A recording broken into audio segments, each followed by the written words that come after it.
Alléluia, Alléluia, Alléluia,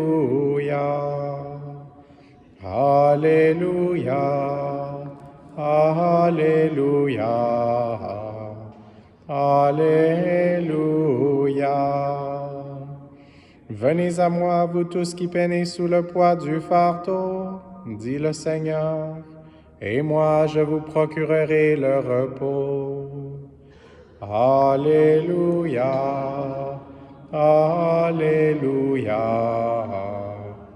Alléluia. Le Seigneur soit avec vous. Évangile de Jésus-Christ selon saint Matthieu. En ce temps-là, voyant les foules, Jésus gravit la montagne. Il s'assit et ses disciples s'approchèrent de lui. Alors, ouvrant la bouche, il les enseignait. Il disait, « Heureux les pauvres de cœur, car le royaume des cieux est à eux. Heureux ceux qui pleurent, car ils seront consolés. Heureux les doux, car ils recevront la terre en héritage. Heureux ceux qui ont faim et soif de la justice, car ils seront rassasiés. Heureux les miséricordieux, car ils obtiendront miséricorde. Heureux les cœurs purs, car ils verront Dieu. Heureux les artisans de paix, car ils seront appelés fils de Dieu. Heureux ceux qui sont persécutés pour la justice, car le royaume des cieux est à eux. Heureux êtes-vous si l'on vous insulte, si l'on vous persécute et si l'on dit faussement toutes sortes de mal contre vous à cause de moi. Réjouissez-vous, soyez dans l'allégresse, car votre récompense est grande dans les cieux.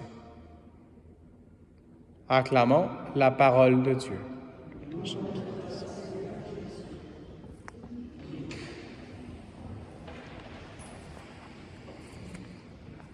Aujourd'hui, on célèbre une solennité, et donc c'est pour ça qu'on a dit le gloire à Dieu, on aura le je crois en Dieu ensemble, le credo. Et comme c'est la fête de tous les saints, on a plusieurs statues ici dans le sanctuaire pour nous rappeler notre appel, que le Seigneur veut nous ouvrir son cœur pour que notre cœur puisse être purifié de tout le mal et qu'on puisse être dans la maison éternelle du Père. Et pas seulement aujourd'hui comme aide visuelle, on a les statues, mais du côté du Sacré-Cœur, j'ai déposé quelques reliques de saints. Et donc, il y en a 4. Et aujourd'hui, je veux parler un peu plus d'une de ces personnes-là. Mais on a Saint Fortunat, Saint Urbain, Saint Vincent. Et il y a une petite sainte qui s'appelle Sainte Bonossa. C'est pas quelqu'un que je connaissais. Peut-être qu'il y a des gens qui en ont déjà entendu parler. Mais elle serait morte à 4 ans, au 3e siècle, et elle serait morte déclarée par l'Église martyr. Et donc, c'est un peu un mystère d'appeler quelqu'un martyr à 4 ans. Et donc, il y avait quelque chose que j'ai lu sur l'Internet, à savoir si on peut dire que sa conscience faisait en sorte qu'elle voulait se lever, continuer d'être un exemple, un témoin de la foi. Et je ne sais pas si vous vous souvenez de ce que vous pensiez à 4 ans, mais souvent on n'a pas tellement de mémoire de ça. Et donc, dans ma préparation, dans ma prière personnelle, sans lire trop les commentaires, je me suis plongé dans la 2e lecture aujourd'hui et on entend cette expression « enfant de Dieu ». On n'a pas tellement d'enfants, mais on en a au moins un ici aujourd'hui. Et chacun de nous, on est appelé à être enfant de Dieu, même si peut-être qu'on a l'âge de la majorité. Et donc, oui, c'est l'appel. Puis, ce que Saint Jean nous dit, c'est « nous le sommes, enfants de Dieu ». Et il continue un peu plus loin, « Nous sommes enfants de Dieu, mais ce que nous serons n'a pas encore été manifesté. » Et donc, c'est mystérieux ce que le Seigneur veut faire avec nous, en nous et par nous. Et tout est par lui et avec le Saint-Sacrement, quand déjà le miracle va s'être passé, c'est une prière que je vais faire à laquelle on va tous répondre « Amen ». Donc, il y a un mystère très grand dans ce que le Seigneur veut faire et tout est par lui, avec lui et en lui. Et ensuite, Jean continue dans sa première lettre. « Nous le savons, quand cela sera manifesté, nous lui serons semblables, car nous le verrons tel qu'il est. » Et ensuite, ça parle de la pureté comme lui-même est pur.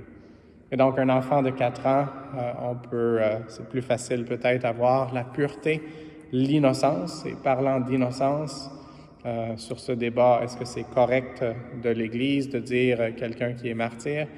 Bien, tout de suite après Noël, on célèbre des martyrs. On célèbre entre autres Saint Étienne, mais aussi les saints innocents.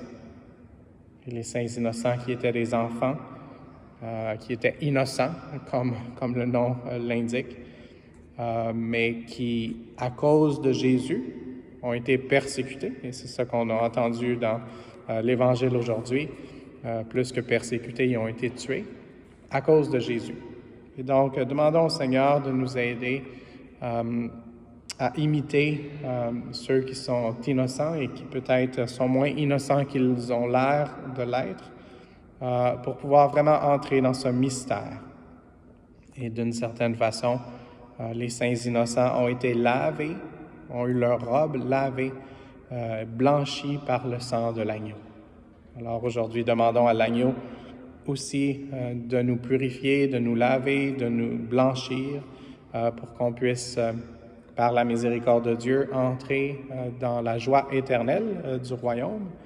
Et d'une façon spéciale, demain, on va prier pour toutes les âmes. Et donc aujourd'hui, réjouissons-nous que le Seigneur veut nous donner cette possibilité d'entrer dans la maison en tant qu'enfants de Dieu, parce qu'il nous aime tellement.